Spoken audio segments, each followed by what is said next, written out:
네, 8시 4분입니다. 2003년 사스 때 그리고 2009년 신종플루 그때보다 확실히 의료 환경이 좋아졌을 것 같은데 왜 이렇게 메르스에 우리가 당하고 있나 이런 생각이 듭니다. 그 당시에 바로 그 질병관리본부장을 맡으셨던 전병률 현재 연세대학교 보건대학원 교수를 만나겠습니다. 안녕하십니까 교수님?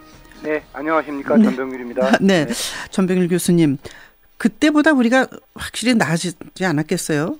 의료 네, 선진국이다 뭐 그러는데. 의료 기술이나 임상과 관련된 부분들은 상당히 성장을 했죠. 네. 많이 좋아졌죠. 네. 그런데 왜 이번에 이렇게 메르스에 당하고 있는 건가요?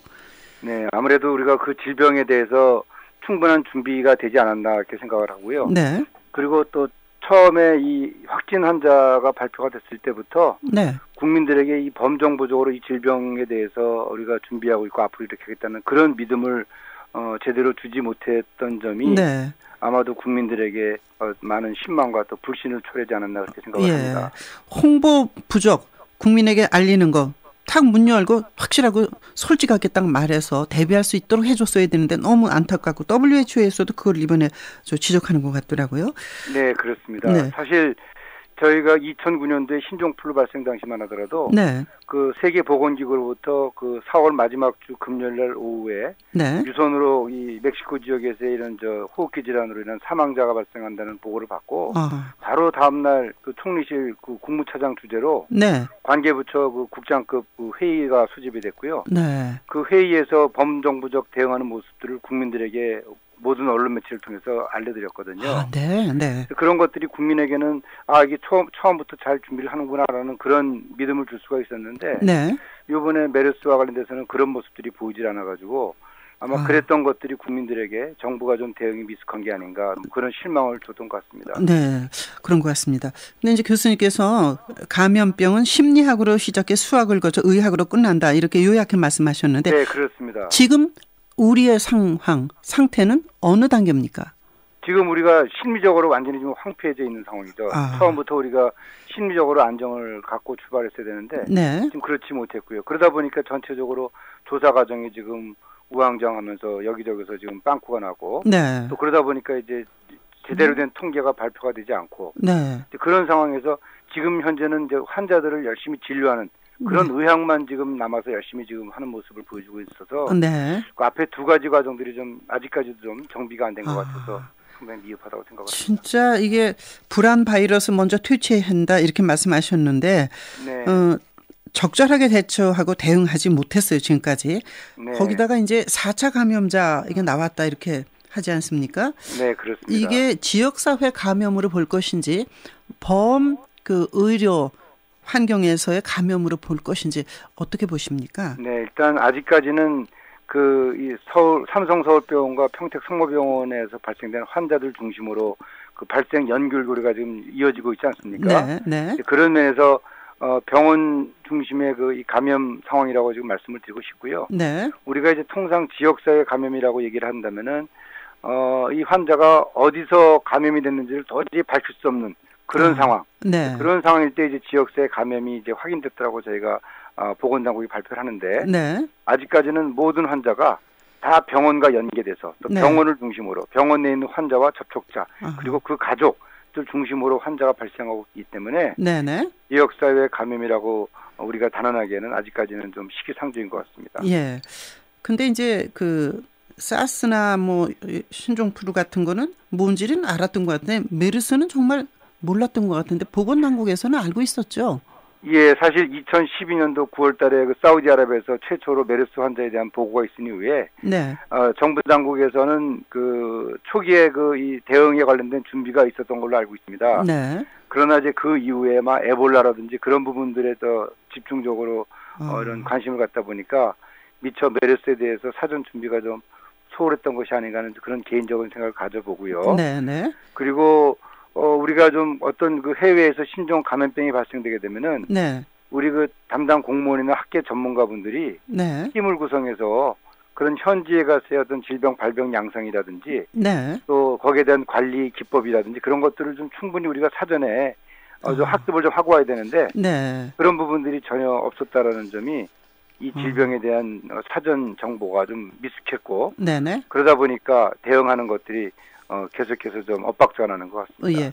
우리나라의 그 40대 나중에 이제 중국 가서 확진 환자로 밝혀진 그 사람을 중국에서 관리하는 모습, 그리고 중국이 이번에 이걸 어떻게 대응하고 있습니까? 잘하고 있다고 교수님 보시는 거죠? 네, 사실 깜짝 놀랐습니다. 네. 중국이 그런 입국 과정에서의 그 발열 의심되는 환자가 물론 한국 정부가 그분에 대해서 통보를 했습니다만 네. 그렇게 신속한 대응과 또 이 접촉자들에 대한 완벽한 격리 조치, 네. 그리고 또 그 격리 조치 자체도 그분들이 충분히 그 안도감을 가질 수 있는 심리적 안정 상태를 유지할 수 있는 그런 격리 시설에다가 그분들을 다 조치를 한 것들을 보고 깜짝 놀랐고요. 네. 그리고 또 이 한국 그분으로부터 그 검체를 채취해서 네네. 그 유전자 염기설 분석까지 완벽하게 마치는 것을 보고 네. 중국의 이 놀라운 그 과학 수준과 의학 수준에 대해서 네. 정말 다시 한번 깜짝 놀라게 됐습니다. 네. 중국이 뭐 땅도 크고 뭐 경제 성장도 많고 뭐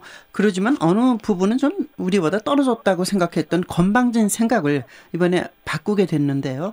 네, 그렇다면 네. 이번에 메르스를 하면서 제가 이 방송에서도 말씀드렸지만 제발 우리나라에서 면역 약, 뭐 치료제 이거를 만들었으면 좋겠다. 이거 계기로 네. 이렇게 했는데 네네. 우리 수준에서 될까요? 이제 우리가 네. 이제 그동안에는 이런 질병에 대한 정보가 없었기 때문에 그런 연구 분야가 좀 미흡했지만 이제 네. 우리가 이 메르스 바이러스를 접한 이후부터는 네네. 관련돼서 이제 뭐 이 바이러스에 대한 연구라든지 또 치료제에 대한 연구라든지 네. 또 백신에 대한 연구 이런 것들이 이제 국가 차원에서 대대적인 투자를 하고요. 네. 또 그렇게 되면 또 우리나라 이 바이오 분야에 우리나라에서 가장 우수한 인재 집단들이 지금 모여 있지 않습니까? 네. 네. 그런 젊은 인재 집단들이 이런 분야에서 열과 성을 다해서 뭐 10년, 20년, 뭐 한 10년 정도면 충분한 성과가 나오겠죠. 네. 네. 그렇게 해서 각오를 갖고 투자한다면은 지금은 좀 우리가 좀 아쉽지만 그런 그 바이오 산업 분야에 있어서도 커다란 발전을 기대할 수 있을 것 같다는 생각이 듭니다. 네. 지금 저 의료진이 정말 사투를 하고 있지 않습니까? 저승사자와 싸워 이기겠다. 내 환자 내가 지킨다. 뭐 이러면서 올라온 글을 보면 눈물 없이 정말 읽을 수가 없을 정도인데. 그렇습니다. 네. 지금 그 의료 인력이 네. 부족한 건 아닙니까? 많이 부족하지 않습니까? 지금 사실 그 병원급에서 근무하는 의사 선생님들이 네. 특히 이제 격리병실에서 근무하게 되면 상당히 육체적으로 또 심리적으로 피곤한 그 상황이죠. 그렇죠. 네. 그리고 지금 뭐 거의 휴일도 없이 거의 24시간 근무 체제를 갖고 있기 때문에 네. 이분들이 지금 거의 이제 피로가 극도화된 그런 상태에 이르렀습니다. 그래서 네.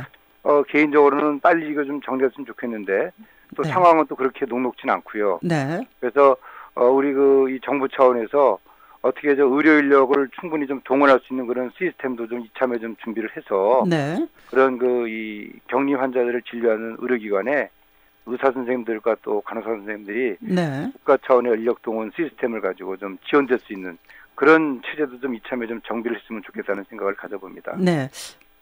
이 사태 지금 과정 중에 있는데 네. 지금 부족한 인력을 어디서 충원할 그런 방법은 없나요? 아무래도 이제 대한의사협회라든지 또 대한병원협회, 네. 대한간호협회가 이제 관련 인력들에 대한 그 파악을 잘하고 있지 않습니까? 네. 네. 그래서 이제 지금도 이제 많은 그 자원봉사자들이 지금 나와서 역학조사라든지 또 해당 병원들에 대한 감염 관리를 하고 있는데요. 네. 좀 더 이 관련 단체하고 정부가 좀 적극적으로 논의를 해서 충분한 인력을 좀 자원봉사가 됐든 아니면 차후에 정부 차원에서 보상이 됐든 네. 그런 형태의 것들을 가지고 이런 그 격리병원에 또는 진료병원에 그 부족한 인력들을 좀 공급할 수 있는 네. 그런 논의가 좀 하루빨리 시작이 돼서 좋은 성과가 있었으면 좋겠습니다. 예.